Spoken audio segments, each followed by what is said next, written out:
The next generation MX-5 Miata has been in secrecy for some time now, and it looks like it's going to continue to be that way. But we do have some new information coming from Mazda that is going to keep the dignity of the MX-5 in place.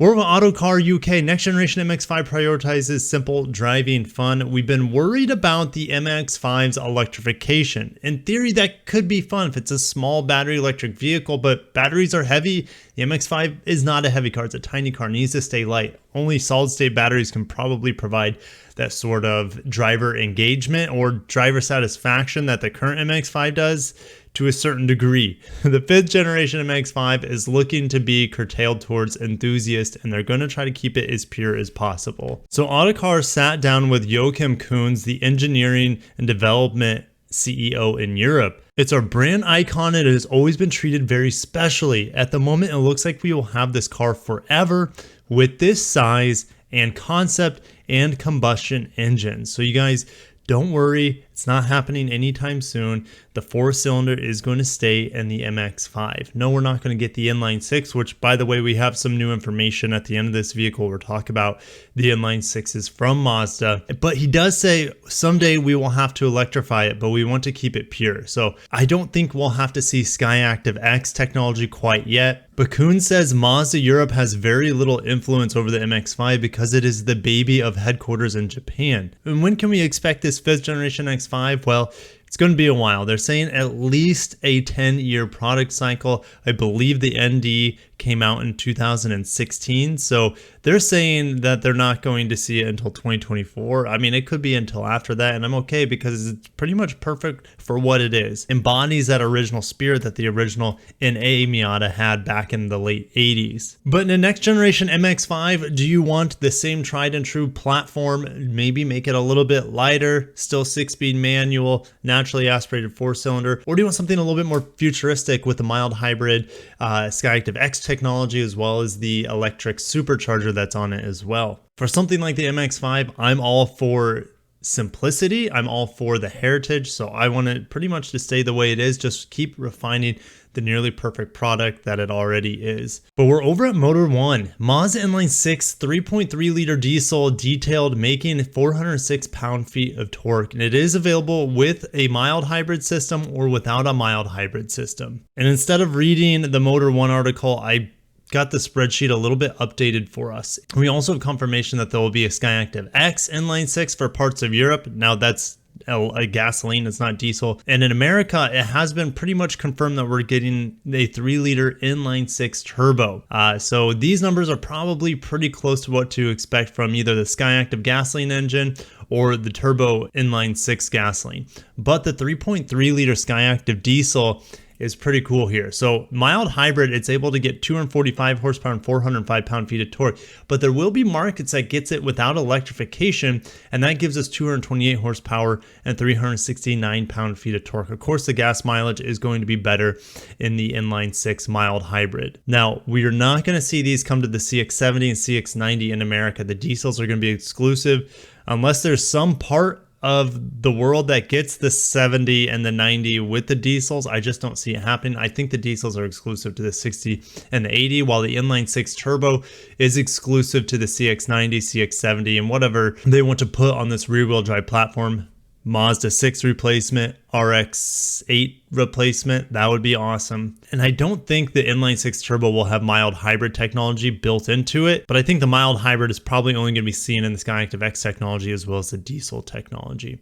Now don't forget, also on these large vehicles coming from Mazda, this is probably the most radical thing that they have coming out, at least for Mazda, and all of them are on a new dual clutch 8-speed automatic, which is pretty amazing.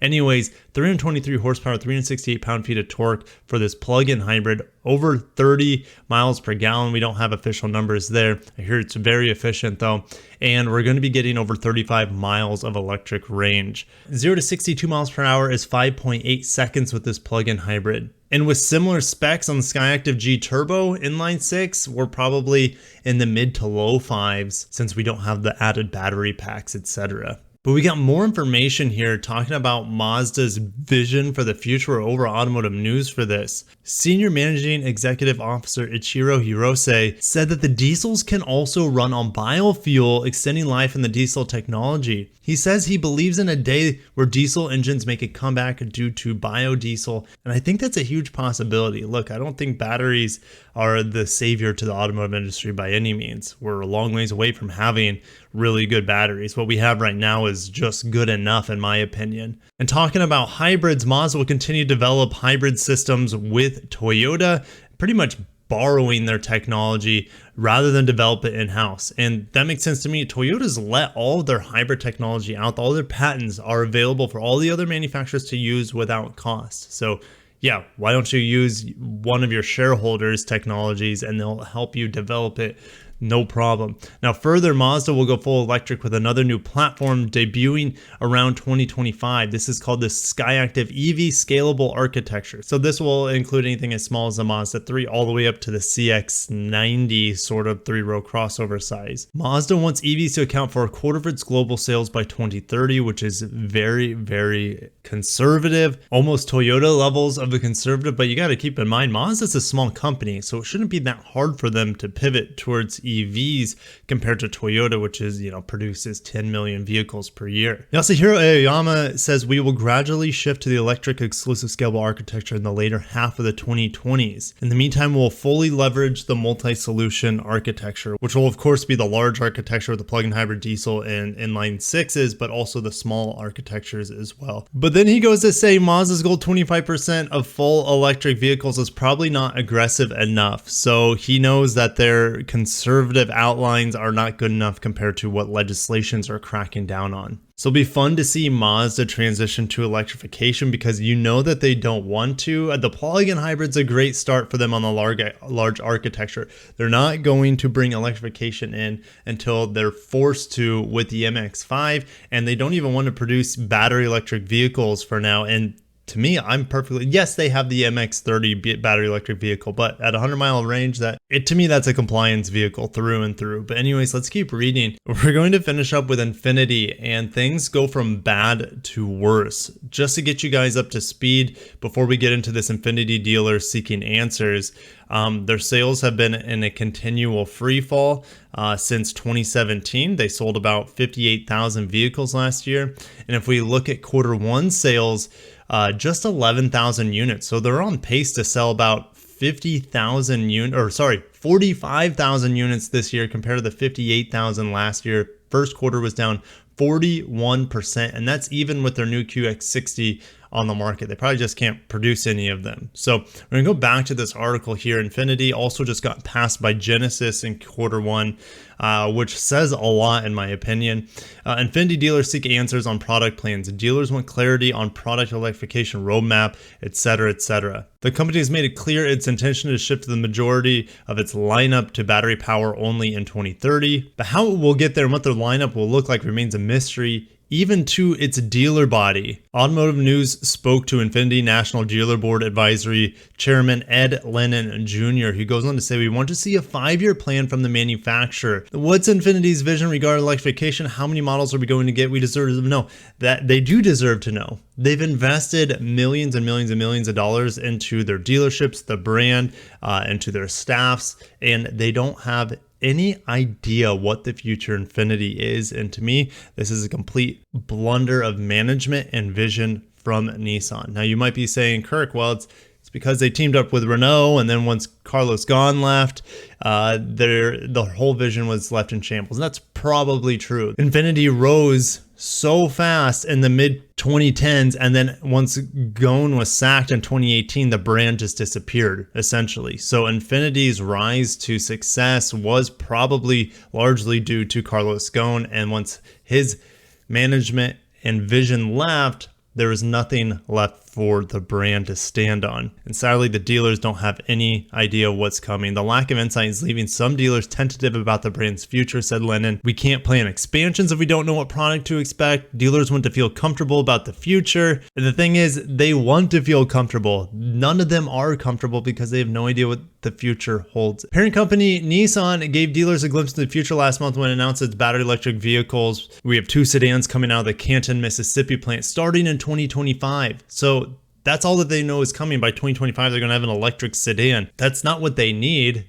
Well, they could have an electric sedan now, but they need the Aria badged as an Infiniti, in my opinion, if they wanted the brand to be successful. But the Aria keeps getting delayed. It's been delayed over a year at this point. And from what Lennon Jr. is saying, the dealers don't have any further information based off of the teaser that was showed on the electrified sedan. While luxury marques Mercedes-Benz, BMW have pursued myriad niches with sprawling lineups, well, you could say Lexus, Genesis, Acura is not in there because Acura has really shrunk its portfolio. They only have 4 vehicles now, but Infiniti is down to a handful of nameplates, 2 aging sedans, and 4 utility vehicles. Well, the QX55 and the QX60 are essentially the same vehicle, and they're tied to CVTs, not helping their cause. And then you also have the redesigned QX60, the only somewhat modern vehicle in their crossover lineup. There's still not a hybrid variant of it or any electrified variant of it. And then you have the old school body on frame QX80. Love that vehicle based on the Nissan Patrol, but with raising gas prices, people are probably not looking at it right now. Lennon would like to see an entry-level vehicle similar to the 90s era 4-cylinder Infiniti G20 sedan. The G20 had a luxury nameplate on it, but it was priced reasonably and got younger buyers accustomed to the brand. So it sounds like he wants something like the new Acura Integra to get people interested in Infiniti once again. As those customers climbed the career ladder and started families, they upgraded to larger, more profitable models in the lineup. We did very well in the G20. I'd love to see us go back to that. On the other end of the market, Lennon sees an opportunity for a $100,000 plus Cooper convertible. You're telling me Infiniti wants to make an LC500 competitor? There is hardly any market there. LC500 doesn't sell very well. 911 has that market down pat. So I don't see there being a demand for an Infiniti $100,000 coupe or convertible. Doesn't make any sense to me. That's not what they needed. They need competitive crossover. If they could just ditch the CVT and the QX55 as well as a 60, then that would be a huge jump. They don't need a $100,000 unattainable coupe and convertible. An aspiration halo model would create buzz. Now, I agree with that. I don't think the $100,000 coupe is the way to go. They should have had the GTR. In my opinion, the GTR and the Aria should have been Infiniti vehicles if they cared about the brand, but they didn't follow Acura's lead when Acura had the Acura NSX. They still kept it as a Nissan, so people are going to a Nissan dealership to spend $150,000 or whatever on a GTR instead. He goes on to say, if you have the right vehicle and it's got the right content, we can get $100,000 for a car, no problem. No, you can't. No, you can't. There's a reason why Nissan hasn't given Infiniti a $100,000 car. They won't even give you the Nissan GTR, which you guys should have had, in my opinion. But I need to cut myself off there. I get really fired up about Infiniti because it's just so sad to see the Japanese automaker just suffer so bad and their dealers have no idea what's going on. Does the Nissan have any idea what's going on? Apparently not, because they've let the brand suffer and die. In many parts of the world, in America is kind of its last dying bastion as Genesis takes them over, and they don't have any electrification in their lineup at all. They used to have hybrids, not anymore, and they won't have an electric sedan until 2025 at the earliest. But gotta end it there. Hopefully you enjoyed today's Nissan, Infiniti, and Mazda coverage. I'm gonna end it there. Thank you so much for watching. Smash the like button if you enjoyed it. Subscribe if you're not for more Japanese Korean auto news. Catch you in the next one. Peace out.